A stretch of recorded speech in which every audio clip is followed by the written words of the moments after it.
اجمل بیٹیوں کی طرف ایک نظر دیکھا پھر طلاق دے دی۔ شازیہ بہت خوش تھی، بیٹیوں کو ساتھ لیا اور صابر کے ساتھ چلی گئی۔ محلے والوں کو پتہ چلا، وہ آئے، انہوں نے اجمل کو سنبھالا۔ اجمل رو رہا تھا، لوگوں میری بیٹیاں رل جائیں گی۔ لوگوں نے سمجھایا وہ اپنی مرضی سے گئی ہیں۔ اجمل بے حال تھا۔ ادھر شازیہ صابر کے ساتھ کراچی میں جا بسی۔ صابر کا یہ عالی شان گھر کیا خوبصورت تھا، گاڑیاں، پیسہ، سب کچھ مل گیا تھا شازیہ کو جو وہ چاہتی تھی۔ وہ جاہل عورت کیا جانتی تھی عزت کیا ہے یا انسانیت کیا ہے۔ صابر سے نکاح کر لیا، اس کے ساتھ رہنے لگی۔ فائزہ 19 سال کی ہو گئی تھی، لیکن یہاں بات یہ بھی تھی کہ صابر اپنی درندگی دکھانے لگا تھا۔ وہ جب بھی موقع ملتا فائزہ کو ہاتھ لگاتا، اس کو برائی کی طرف راغب کرتا۔ فائزہ اب بچی نہیں تھی، بڑی ہو چکی تھی۔ چھوٹی بہن کومل بھی جوان تھی۔ اب شازیہ ہر روز نئے کپڑے پہنتی، عیاشی کرتی اور آہستہ آہستہ شراب بھی پینے لگی۔ وہ عورت سے حیوان بنتی جا رہی تھی۔ فائزہ نے ایک دن بتایا، امی نئے پاپا میرے ساتھ غلط کرتے ہیں، آپ سمجھائیں ان کو۔ شازیہ مسکرائی، بیٹی وہ پاپا ہیں تمہارے، ایسا کچھ نہ سوچا کرو۔ صابر ایک دن شراب کے نشے میں دھت تھا کہ چھوٹی بیٹی کومل کو زبردستی زیادتی کا نشانہ بنا ڈالا۔ شازیہ سب جانتی تھی، سگی ماں تھی ان کی، سب جان کر بھی خاموش رہی۔ صابر کا حوصلہ بڑھا اور ایک دن فائزہ کی بھی عزت تاڑ تاڑ کر دی۔ فائزہ رو رہی تھی، یا اللہ ہمارے ساتھ یہ ظلم کیوں ہو رہا ہے، ہمیں واپس اپنے بابا کے پاس جانا ہے۔ لیکن ماں دولت کے نشے میں اندھی ہو چکی تھی۔ کومل فائزہ کے سینے سے لگ کر رونے لگی، آپی امی مجھے 10 لاکھ میں بیچنے لگی ہیں، مجھے بچا لو۔ فائزہ بے بس تھی، وہ کیا کرتی، اپنی سگی ماں دشمن تھی۔ شازیہ کمرے میں کومل کو کہنے لگی، تیار ہو جاؤ اور چپ رہنا، سمجھی، ان لوگوں کے ساتھ چلی جاؤ۔ کومل نے ماں کے پاؤں پکڑے، امی جان آپ ہماری ماں ہیں، ایسا نہ کرے ہمارے ساتھ۔ شازیہ مسکرانے لگی، آج کل کوئی ماں نہیں، جیسا مجھے صابر کہے گا میں ویسا ہی کروں گی، جا اب تیار ہو جا۔ فائزہ نے ماں کا راستہ روکا، امی اللہ سے ڈر، موت کو کیوں بھول گئی ہو تم، قبر بھی نصیب نہیں ہوگی تم کو، صرف چند پیسوں کی خاطر اپنی بیٹیوں کو نیلام کر رہی ہو۔ شازیہ نے فائزہ کے منہ پر تھپڑ مارا، بکواس نہ کرو، تمہارا بھی علاج کر لوں گی۔ کومل کو 10 لاکھ میں بیچ دیا ہے، لیکن کومل کی قسمت اچھی تھی، کومل سے ایک لڑکا پیار کرتا تھا۔ کومل نے اسے جب ساری بات بتائی، وہ لڑکا فائزہ کی مدد سے کومل کو بھگا لے گیا، جس پہ شازیہ غصے سے جل اٹھی۔ فائزہ پہ بہت تشدد کیا، بہت مارا فائزہ کو۔ شازیہ نے ظلم کی ہر حد پار کر دی تھی، ماں نہیں بدبخت تھی۔ وہ فائزہ کو بازاروں میں لے کر جا کر فروخت کرنے لگی۔ صابر دلال بن گیا، ہر روز ماں کے ہاتھوں درندوں کے سامنے پھینکی جاتی۔ فائزہ اللہ سے رو رو کر دعائیں مانگتی ہے، اے اللہ میری مدد فرما۔ فائزہ کو جب سگی ماں فروخت کر کے گھر آتی تو فائزہ اس مرد کو کہتی، میں ساری رات کے لیے تمہاری ہوں، بس مجھے 2 نفل پڑھنے کی اجازت دے دو۔ کچھ مرد اجازت دے دیتے، کچھ نوچ ڈالتے۔ ماں ہر رات 10,000 وصول کرتی، سونے کے کنگن پہنے ہوئے صابر کے ساتھ عیاشی کرتی۔ ایک رات کالج کے کچھ لڑکوں نے فائزہ کو خریدا۔ رات کو فائزہ جب سامنے آئی تو ان سے کہنے لگی، میں نوافل ادا کر دوں۔ وہ لڑکے حیرت میں تھے، دھندا کرنے والی لڑکی اللہ کو یاد کر رہی ہے۔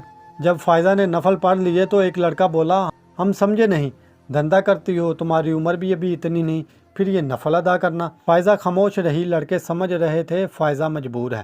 ایک لڑکے نے بہن کہہ کر پکارا اور پوچھا، بتاؤ کیا ماجرا ہے؟ فائزہ رونے لگی، میری ماں زبردستی یہ سب کرواتی ہے مجھ سے۔ فائزہ نے سب کچھ بتا دیا۔ لڑکوں کو ترس آ گیا۔ ان لڑکوں میں ایک کا نام عدیل تھا جو نیا پولیس میں بھرتی ہوا تھا۔ اس نے فائزہ کو تسلی دی، تم گھر واپس جاؤ، ہم دیکھ لیں گے۔ لیکن فائزہ گھر نہیں جانا چاہتی تھی، روتے ہوئے بولی، میری چھوٹی بہن کو بچا لو، میری ماں میری چھوٹی بہن کو کسی بیرون ملک بیچنا چاہتی ہے۔ فائزہ کو سب نے تسلی دی، کال بھی پولیس کو کر دی، لیکن دیر ہو چکی۔ صابر اور شازیہ فائزہ کی چھوٹی بہن کو لے کر ہانگ کانگ روانہ ہو گئے تھے، لیکن صابر دھوکے باز تھا۔ اس نے کچھ ڈرگز شازیہ کے بیگ میں چھپائے تھے، اپنے ایئرپورٹ سے رشوت دے کر نکل گیا۔ یہاں پولیس نے انویسٹیگیشن کی تو پتہ چلا کہ وہ ہانگ کانگ روانہ ہو گئے ہیں۔ جویریہ بھی ساتھ تھی۔ ہانگ کانگ میں اپنے سفارت خانے میں ایک لڑکی کے سمگل کرنے کی رپورٹ گئی، تصاویر بھی جاری کر دی گئی۔ جیسے ہی شازیہ، صابر اور جویریہ ہانگ کانگ ایئرپورٹ پر اترے، چیکنگ کے دوران شازیہ ڈرگ سمگلنگ کرتے ہوئے پکڑی گئی۔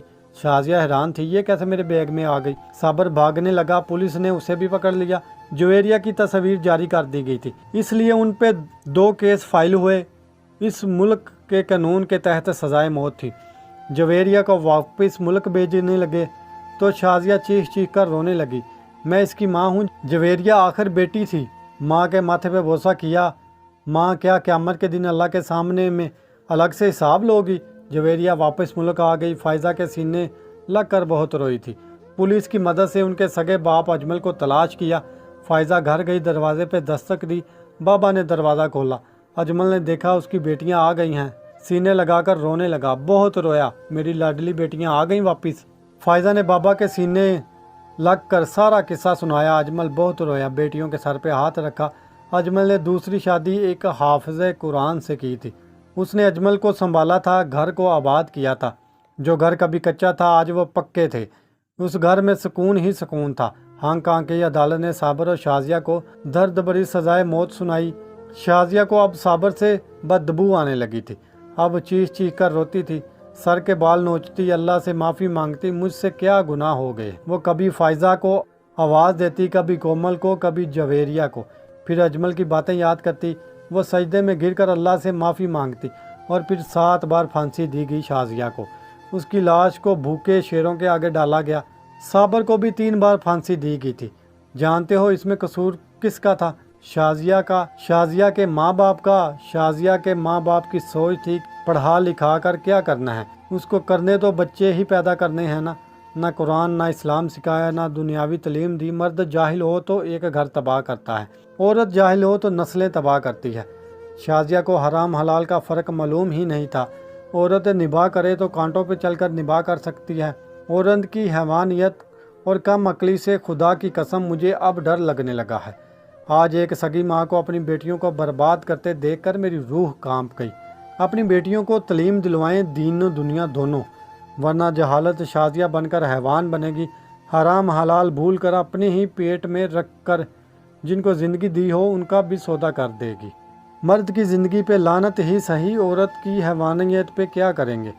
اس کہانی سے آپ کیا سیکھ پائے؟ اپنی رائے ضرور دیجیے گا۔ اجازت دیجیے گا، ملتے ہیں ایک نئی کہانی کے ساتھ۔